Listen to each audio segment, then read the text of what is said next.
Good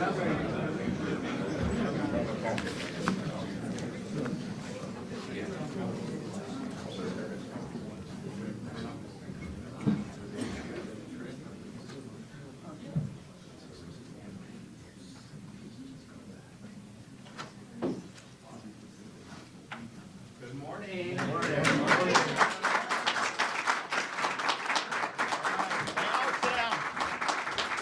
Sit down. Thank you.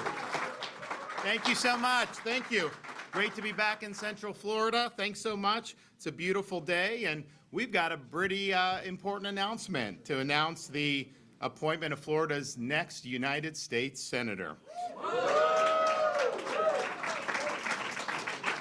And these are always significant appointments, but I think right now, appointments like these are more significant than ever. This is a time for action and a time for Washington, D.C. to deliver results to the American people. There are no more excuses for Republicans. We can't choose the easy path here. We must be able to do what it takes, make the hard decisions necessary to usher in a revival of the American experiment. Now, President Trump's election was remarkable, and he earned a mandate for change. And yes, the results themselves, winning the popular vote, winning the swing states, was certainly something that's noteworthy. But what was more noteworthy is no candidate has ever had to endure a flurry of bogus prosecutions and 2 assassination attempts and having the entire legacy media apparatus doing everything they can to prevent his return to office. So we as Republicans cannot squander this opportunity. And that means we need a Congress, both the House and the Senate, that will rise to the occasion and make history. No more business as usual in Washington, D.C.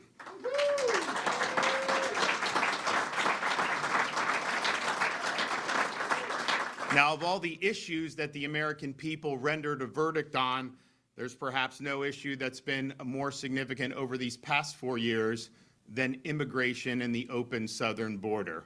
The American people do not want to have our borders opened. We are a sovereign nation, and we must control who comes into our country on the terms that we as Americans set. That means we not only need to support President Trump's agenda to secure and shut the border, but we also need to make sure that we're enforcing the laws inside the United States. We've called a special session of the Florida legislature because Florida is going to be working with the Trump administration to make sure our immigration laws are enforced. I don't want to see some illegal alien gang just be able to operate and then you only do anything once they've already committed serious crimes. Identify them and get them out of the country. We must make illegal immigration illegal once again.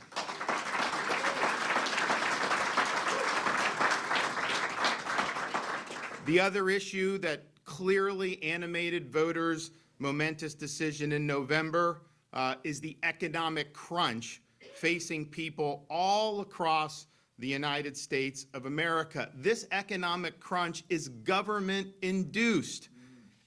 We are currently now, thanks to federal policies, locked in a vicious cycle of deficits, debt, money printing, and crushing inflation. We need Republicans in the Congress to stop this spending spree once and for all. Downsize the federal government, eliminate wasteful programs, abolish certain agencies, and empower the states to take over the functions that our founding fathers originally intended. Florida has shown that this can be done. We have cut taxes every year since I've been governor. I have had the opportunity to veto billions and billions of dollars in wasteful spending, and we have paid down 36% of the state's historical debt. From the 1840s to the present, we've paid down 36% just since 2019, and it's not an accident that because of those policies, since I took office in 2019, Florida leads the nation in economic growth amongst all 50 states. We've shown it can be done. They need to get it done. We also have a mandate as Republicans to restore our constitutional order. Our founding fathers never intended there to be a fourth branch of government, this sprawling administrative permanent bureaucracy. We cannot tolerate a massive concentration of power that is unaccountable to the American people. We must reconstitutionalize this federal government. We also understand the role that the courts, particularly Supreme Court justices, play in enforcing the Constitution, and particularly the constitutional limits on federal power. We need a senator that understands the important role that Senate plays in confirming Supreme Court appointments as well as lower courts, and the model for justices need to be justices like Clarence Thomas and Samuel Alito.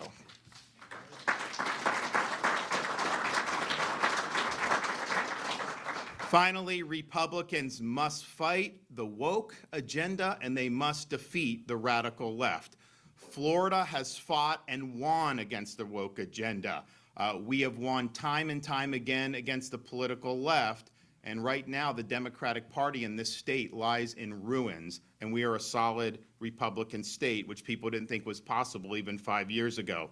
At the national level, we need to rid our institutions, federal agencies, universities, corporations, of the pernicious woke ideology and woke agenda. We need to restore common sense, and we need to restore basic American principles throughout our society once again. Now, in appointing a U.S. Senator, I initially put out several different criteria. One, I want somebody that's going to work with President Trump to deliver on the mandate he earned from the American people. I want a senator that's going to be willing to lean in against the excessive spending and cut spending and stop the inflation.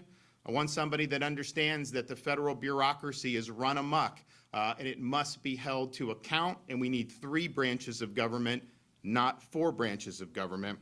And we need somebody that understands the fight against illegal immigration, is willing to shut the border, and importantly, make sure any legal immigration to this country is putting Americans first. Can't be bringing foreigners in to displace our own people in key positions. So this is something that I thought about long and hard. We did a lot of research. We got a number of great candidates throughout the state of Florida, and many of them, I think, could have done a good job. But the final criteria I used was, because you can say all those things and say you stand for it, I wanted somebody with a demonstrated record of delivering results on those important issues. Talk is cheap. We need people that have demonstrated fidelity to these principles with their actions. So that is why today I'm proud to announce that I am selecting our Attorney General, Ashley Moody, to serve as our next U.S. Senator.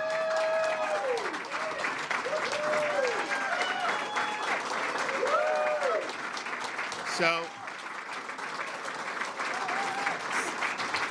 you want to sit down while I talk about you? So, many of you know her. She's obviously been on the ballot twice statewide and won big victories. She's honorably served our people as her time as Attorney General over these last 6 years. She's a 5th-generation native of Plant City, Florida, in the Tampa Bay area, and even was named queen of the famous Strawberry Festival back in her youth. She's a triple Gator graduate of the University of Florida. And she's built an impressive resume as a commercial litigator and as a federal prosecutor. When she was an assistant U.S. attorney here in the Middle District of Florida, she handled gun and fraud cases. Later, when she was in the Tampa Narcotics Division, she was recognized for her prosecutorial excellence by federal agencies. In 2007, she became Florida's youngest circuit court judge at the tender age of 31, where she championed initiatives for at-risk children and expanded access to legal representation for vulnerable Floridians. And that's all great, but really where the rubber hits the road is once you get an opportunity to serve statewide in the state of Florida and be the Attorney General, are you just biding your time, or are you making the most of it to deliver big things for the people that sent you there? And I'm happy to say we've had an Attorney General who has been somebody that has acted time and time again to support the values that we all share, whether that's illegal immigration, opioid and fentanyl crisis, human trafficking. She has stood strong time and time again. Most recently, in this past year, filing lawsuits and joining lawsuits to take on the weaponization of law enforcement that targeted then candidate Donald Trump. She took on Jack Smith for his politically motivated persecution of the former president, fought back against the rogue Attorney General of New York for her politicizing justice, led the Florida investigation into the second Trump assassination attempt in Palm Beach, even as the federal government continues to try to block her efforts. She's been a national leader in fighting the Biden administration on many different fronts, including on immigration. She's not only filed more than a dozen separate lawsuits, but she's actually won against Biden with his reckless border policies. She's demanded appropriately the impeachment of Alexander Mayorkas and the designation of Mexican drug cartels as foreign terrorist organizations. In her role as AG, she has stood strong for law and order. She believes in putting criminals in jail, not releasing them back onto the street where they will offend again. She does not support soft on crime leftist prosecutors. In fact, we have removed prosecutors here in the state of Florida, and she has stood with us every step of the way, and we have won those lawsuits as a result of her efforts. She's also rejected DEI, ESG, gender ideology, and supported our efforts to ensure Florida's education is free from impositions of the radical left. When COVID was raging, few were willing to stand up across this country. We in Florida established our state as a beachhead of liberty, as the free state of Florida, and she was with us every step of the way. We beat the Biden administration that had continued to keep our cruise lines closed, and we liberated the cruise industry because of her lawsuit. We also beat Biden on the employer vaccine mRNA mandate, which was going to have people lose their jobs if they didn't take this shot that many people didn't want. So her efforts were really critical in achieving those success for medical freedom. She was also a staunch opponent and helped us defeat Amendments 3 and 4 in the most recent November election.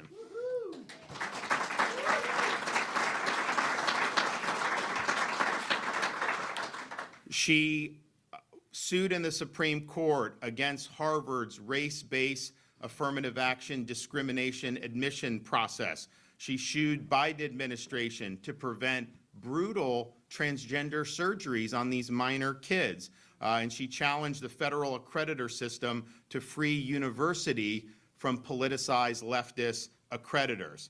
She's also fought to strengthen the security integrity of our elections here in the state of Florida, which we treat very significant. She has led prosecutions of voter fraud cases against illegal aliens who voted here in the state of Florida. She's also supported other states as they attempt to secure their election systems, including in Virginia, where she urged the Supreme Court to uphold their removal of illegal aliens from the voter rolls. When it was revealed that FEMA aid workers under President Biden discriminated against Trump supporters who were impacted by last year's hurricanes here in Florida, she filed a federal civil rights lawsuit against those who were responsible, and Florida still remains the first and only state to hold these people accountable for their political discrimination. She's an outspoken proponent of the state of Israel and has battled against anti-Semitism in the business world, academia, and even taken on the United Nations, which she has pledged as a senator to defund once and for all.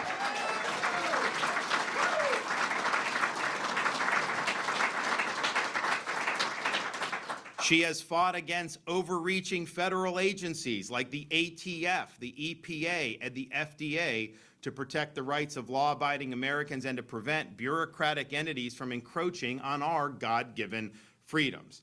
And then when it comes to our nation's foremost adversary, China, Ashley has been integral in our state's effort to defend Florida against Chinese influence. She defended our laws preventing China from purchasing land in the state of Florida. She worked with the Florida Pension Fund to divest state holdings from China and Chinese companies, and she opposed China's ability to spy on Americans through the use of social media apps. So in every major battle we have had since I have been governor, she has been with us every step of the way. It's not just talk, it's results. And these results are very, very important.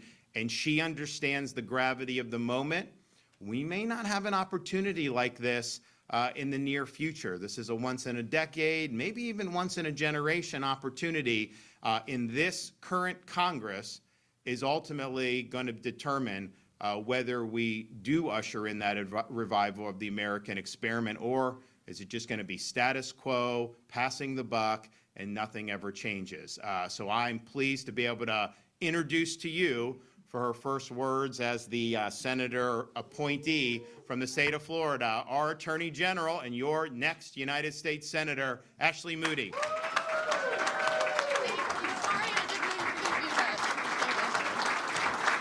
hello. Thank you so much for joining us.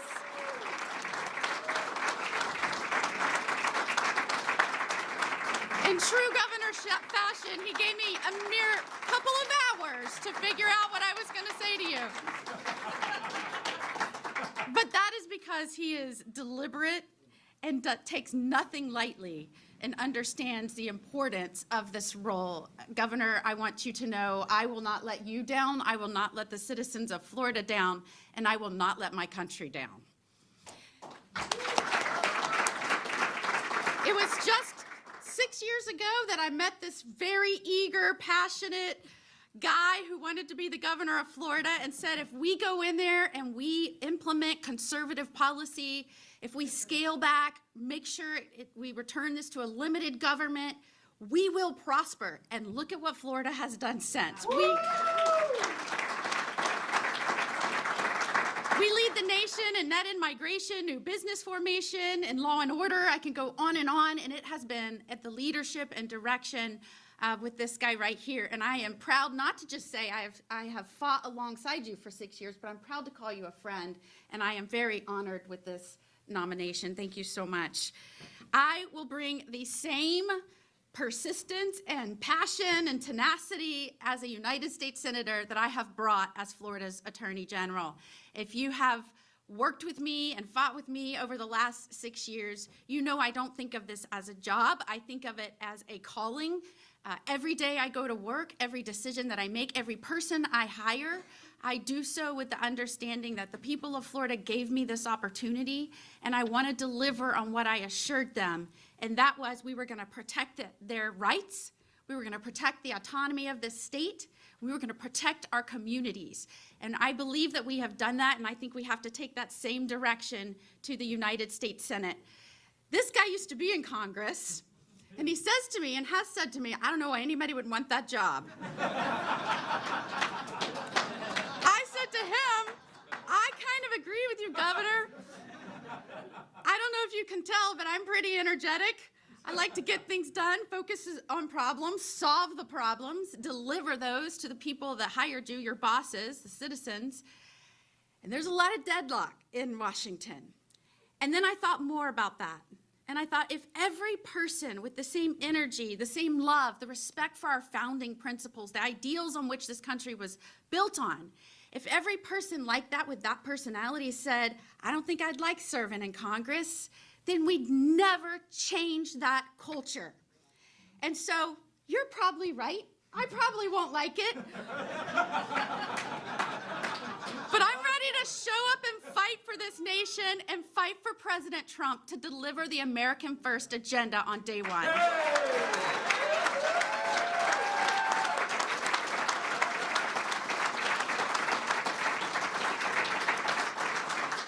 What has angered me the most as Attorney General, as I have had to fight the Biden administration over the last 4 years, when we have seen policy after rule, after financial decisions, spending out of these agencies, as the agencies have gotten bigger, as they have taken more power, as they have tried to tell the states what to do more and more and more, all that does is take the will of the people, the want of the people through their elected representatives in Congress, and turns this into a country we don't even recognize anymore.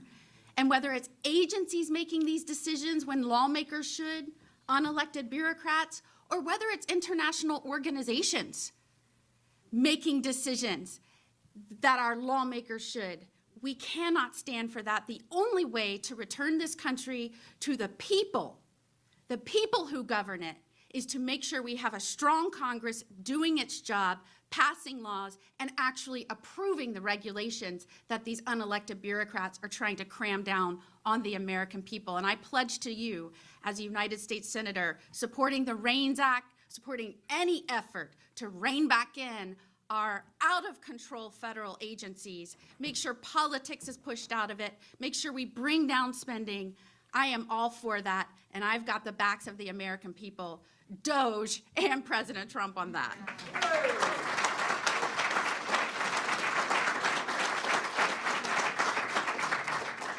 I am driven by many things in life. I will bring the influence of many things in my life, my experiences certainly, but I am driven by my faith in God, first and foremost.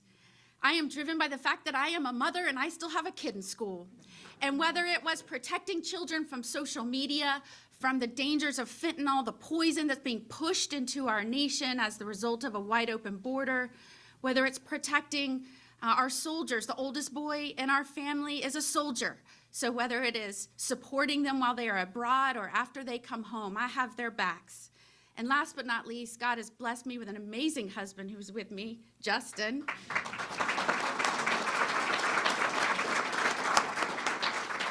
When I told him I wanted to leave the bench, now mind you, I may be the first senator governor. I don't know if this went into your plan. He was most excited I'm a trained accountant, so I can shrink the bloat of the federal government. But I also served over a decade in the judiciary. I have now served in the executive branch. I may be the only United States senator that is now in my third branch of government and bringing all of that with me to the role. But I have an amazing husband who has watched and been there with me while I railed on what was happening to this country as millions poured illegally into our country, watching the devastation and crime and overdose rates in our country. He has stood by me, never doubted when I said I wanted to resign from being a judge and travel around the state and be unemployed and get people to hire me to be their lawyer. He said, I've got your back, partly because he's my husband, partly because he's a law enforcement officer and he knew he needed someone as the top cop that had their backs. So, to my husband, law enforcement officer, and my new family of law enforcement that has been with me over the last 6 years, you better believe, as a United States Senator, I will work for you, those that stand on that thin line between chaos and order, between safety and crime. I have got your back. I've got your six. And we will all work to protect the American people and make all of our cities and states stronger and safer together. And so I have one message right now to President Trump and to my new colleagues on the United States Senate. America first. Let's get it done. Thanks so much. Good job. All right.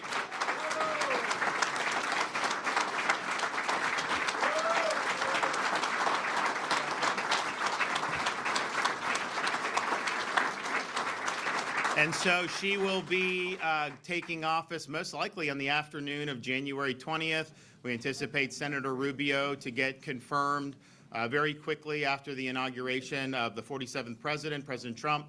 I want to thank Senator Rubio for his service in the United States Senate. I think he will serve the country ably as Secretary of State, and we need it because the last 4 years has been a total disaster under the Biden-Harris administration. That's true at the border. It's true on economy, but it's certainly true on foreign policy and national security. So I'll be happy to take some questions. What do we got? Governor, what is the state doing about the My Access portal? For the last year, we spoke to some Floridians who have had issues getting. I'll answer questions on this first, and then if you want to does anyone have any questions on the Senate stuff or anything? Yes. Yeah, I'd like to know from you and from Senator Moody what the federal Congress and the state legislator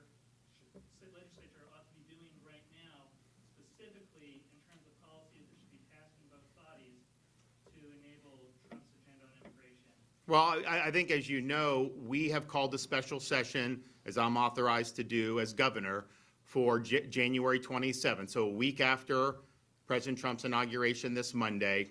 And the focus of that is enacting policies so that the state of Florida, every city, every county, and the state are working with the federal government to enforce federal immigration laws.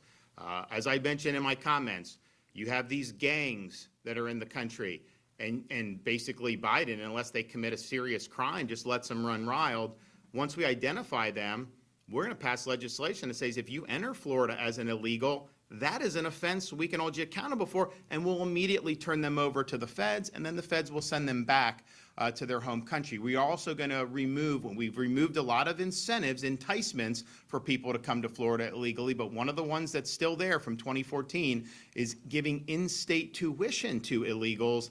That is wrong. We got to put Floridians first, make sure they're getting the tuition discounts, and so when you do that, we will have no enticements in Florida. You're not allowed to give an illegal alien an ID card, a driver's license, a county ID card, a private ID. We don't allow that because we understand how that can be used for fake employment, for voting, all these things. So we've taken a very strong stand on that, but we are going to require state and locals to come. Now, I think President Trump's going to have a bunch of executive orders that are going to overturn Biden's executive orders on the border and immigration. So that's going to be very, very welcome.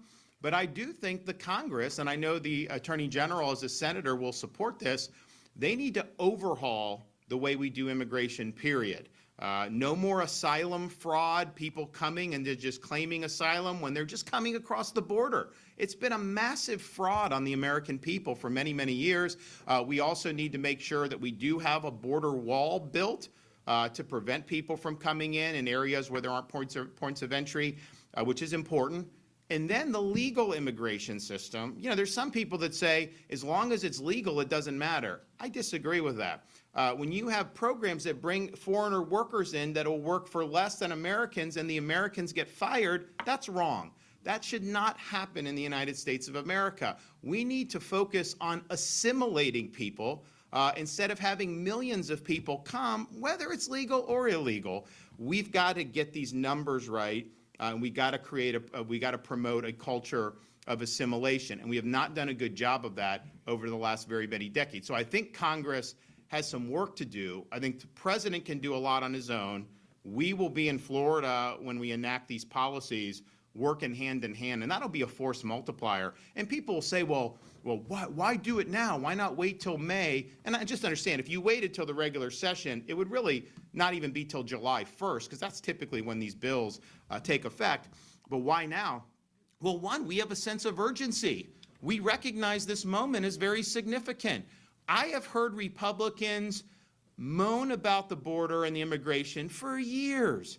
Okay, fine. Well, now you have an opportunity to do it. So let's get up there and do what the people sent us here to do. So we all should have that sense of urgency regardless of what else is going on. But then practically, president's going to come in.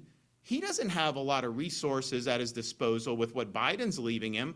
He's going to need to go to Congress, get funding for the border wall, get funding for more detention beds, get funding for more ICE and other things. And that's just going to take time. Even if Congress moves very quickly, that's going to take months to be able to get that done. And then when the money actually gets put in, it's going to be very difficult. So Florida, if we're there a week after President takes office and we're saying we're in this fight, we're saying local governments have responsibility to work with federal to enforce immigration law. We're providing funding so that they're able to continue to do their normal tasks. Because sometimes people say, oh, well, law enforcement, they don't want to focus on immigration. They just want to focus on this. They have limited resources. Okay, fine, we'll give you more resources. But just understand, if you successfully enforce immigration laws, you will have less crime. Just go look. I was talking to Grady Judd, like Polk County. You'll have these people on a weekend, a lineup, and a lot of them are legally in this country to begin with. So it will save taxpayers money ultimately to make illegal immigration illegal again. And that's what we have to do.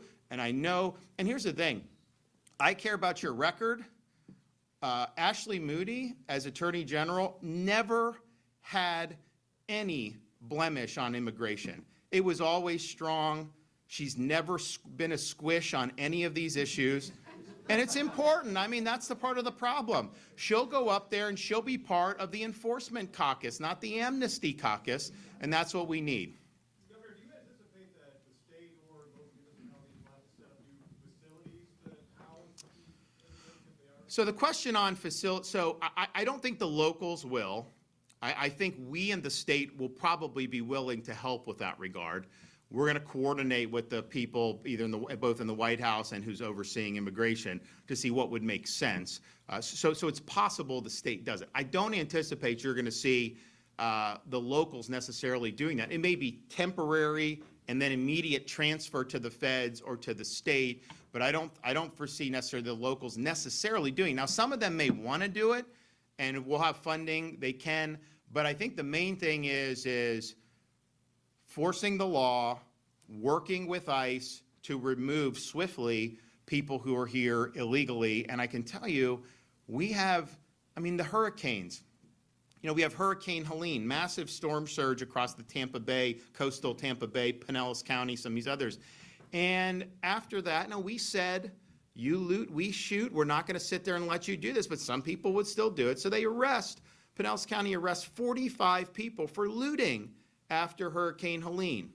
41 of them were illegally in this country.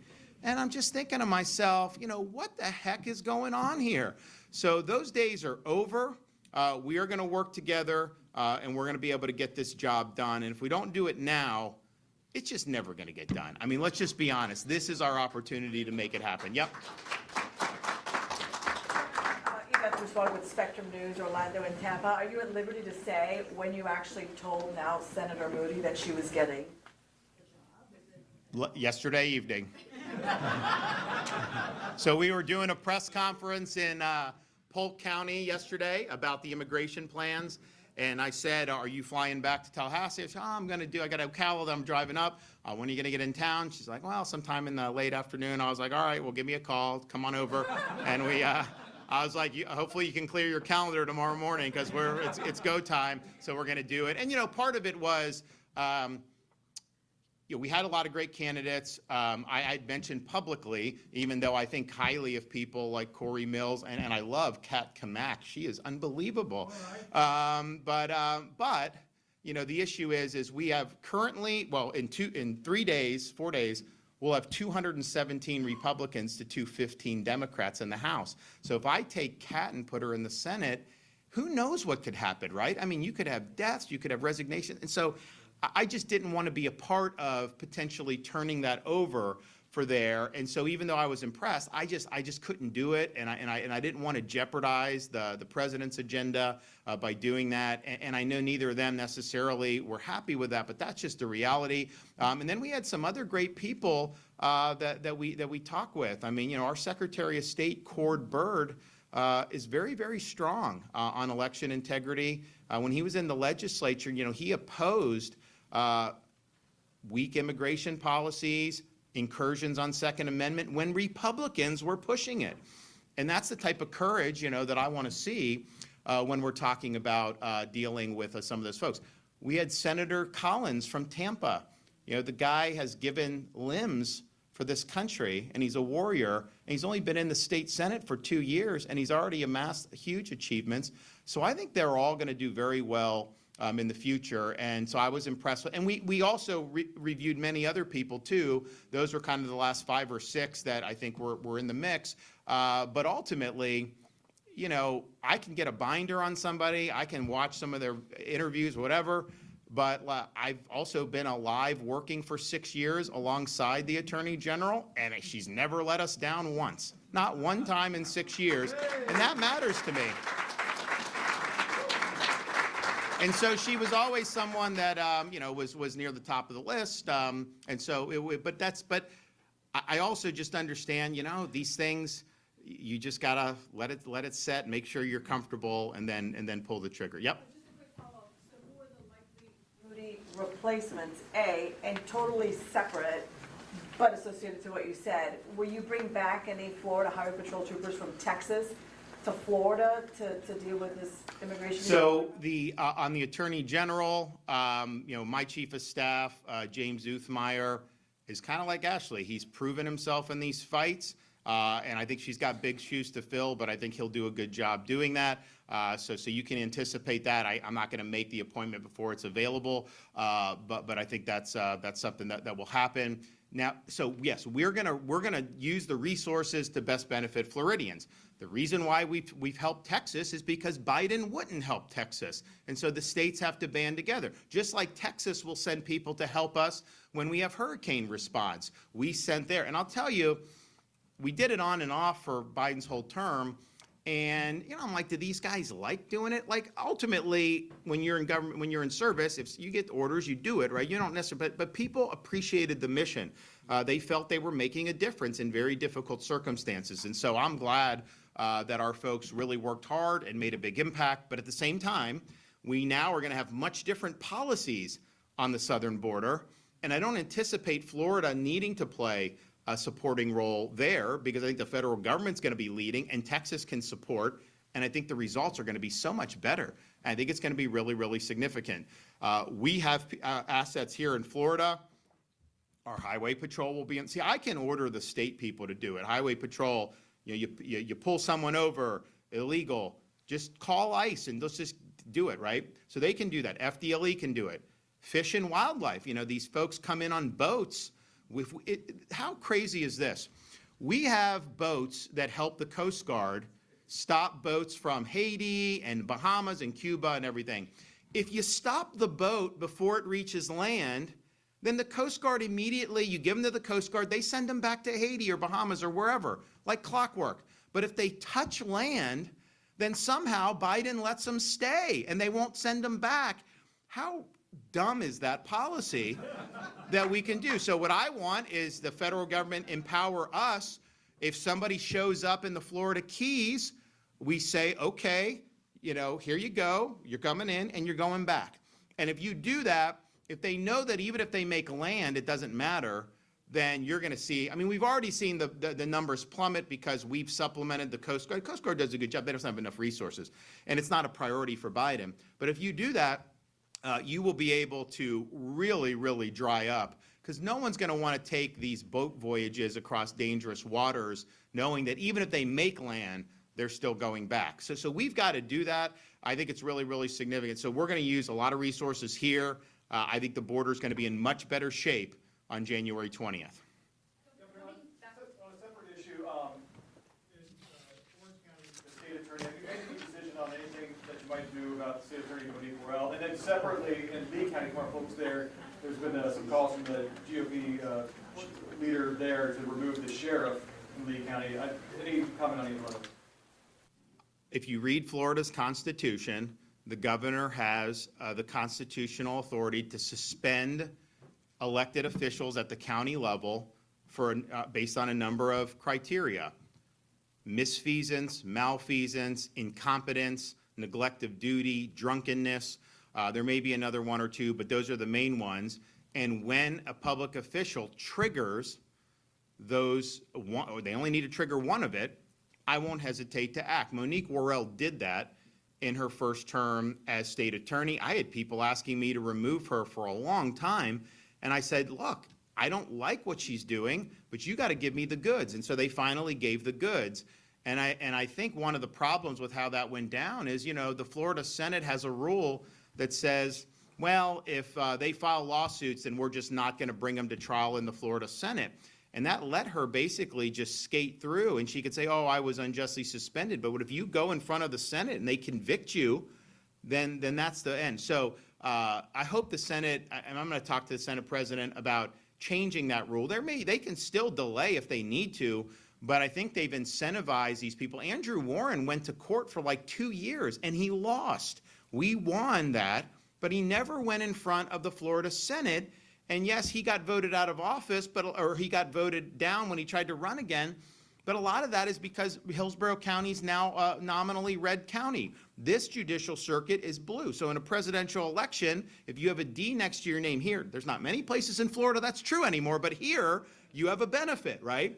And so she was running against the incumbent that was not affiliated with a party. So in a partisan race, but whereas if the Senate had acted, I think it's going to be different. So now here we are. People are in office.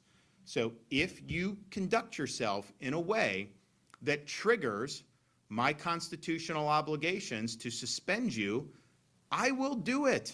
I will follow through with that. And so so it's not just about here, it's anywhere in the state of Florida. Folks should just be on notice. This is a valid power. It was not necessarily exercised as robustly, I think, until I became, because remember, when I became governor, first week in office, we got rid of the sheriff of Broward who bungled the Parkland operation. People said, well, you know, that was almost a year after Parkland. There was no accountability, so we brought that. We then got rid of the Palm Beach supervisor of elections who botched the 2018 election and previous elections as well. We got rid of the Okaloosa County superintendent who failed this really tragic case where she was sweeping things under the rug, or not living up to the law. So we did that. And then we've done since with the leftist prosecutors. We've had other officials that we've had to do. So it's important because if you think about it, where's the check and balance against a local official? The people that framed this Constitution in Florida placed it with the governor to suspend, and then the Florida Senate to sit in judgment and ultimately decide whether to convict. I just think we want to do this quickly and get the job done. One more. We'll go. I want to focus on the topic here. I want to focus on the topics here today. I'll be quick. I didn't say you're happy being governor of Florida, but could you be happier if you were at a national level type role if Pete Hegseth doesn't go through? So listen, what I've I've said is, how can you be the most impactful? Is there another governor in the country that's been more impactful over the last 6 years? You guys? I mean, so.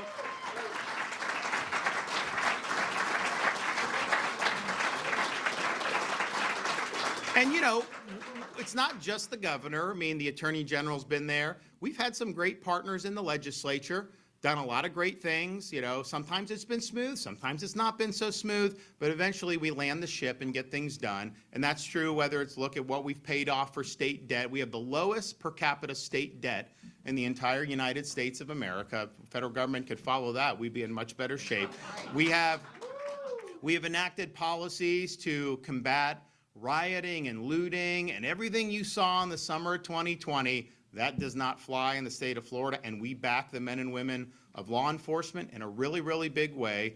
We have universal school choice, so parents can send their kid to the school of their choice. We have more school choice in Florida. If you just looked at Florida school choice, we have over a third of the entire country's school choice participants, which is phenomenal. We also, we used to say Florida is where woke goes to die. We killed things like ESG and DEI and the entire woke agenda. We got it out of our schools, and people know that stuff's just not going to fly in the state of Florida. We also stood strong when very few were willing to during the most hysterical days of COVID. When I was saying I ordered the schools to remain open, oh my gosh, what the flack I got for that. Are you kidding me? Teachers union suing us, trying to get the schools closed.